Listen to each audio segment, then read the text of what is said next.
Donald Trump ka kërcënuar se mund të ndalojë furnizimin me armë për Ukrainën në një përpjekje për të shtuar presionin ndaj aleatëve evropian që bashkohen në një koalicion për rihapjen e ngushticës së Hormuzit. Sipas burimeve të informuara, ngushtica, një nga arterit më të rëndësishme të tregtisë globale, ku kalon rreth 20% e naftës botërore, është bllokuar praktikisht nga Irani pas sulmeve të Shtetet e Bashkuara dhe Izraelit ndaj Republikës Islamike në fund të shkurtit. Presidenti amerikan u ka kërkuar marinave të NATO-s të ndërhyjë për rihapjen e rrugës detare, por disa vende evropiane kanë refuzuar duke argumentuar se ndërhyrja është e pamundur sa kohë konflikti vazhdon dhe se nuk është lufta jonë.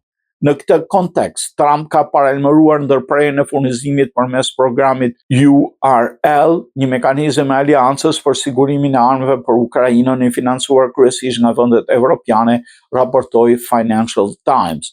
Nën presion dhe në nxitjen e sekretarit përgjithshëm të NATO-s, Mark Rutte, disa shtete si Franca, Gjermania dhe Mbretëria e Bashkuar publikuan më 19 mars një deklaratë përbashkët duke shprehur gatishmëri për të kontribuar në sigurimin e kalimit të lirë në ngushticë.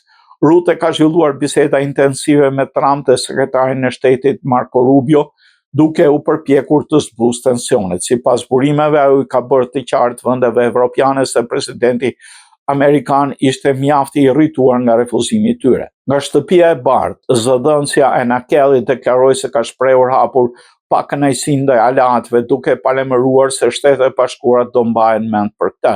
Ndërkohë, kryeministri britanik Keir Starmer bëri të ditur se rreth 35 vende do zhvillojnë bisedime për krijimin e një koalicioni për ngushticën e Hormuzit, por vetëm pas përfundimit të luftimeve.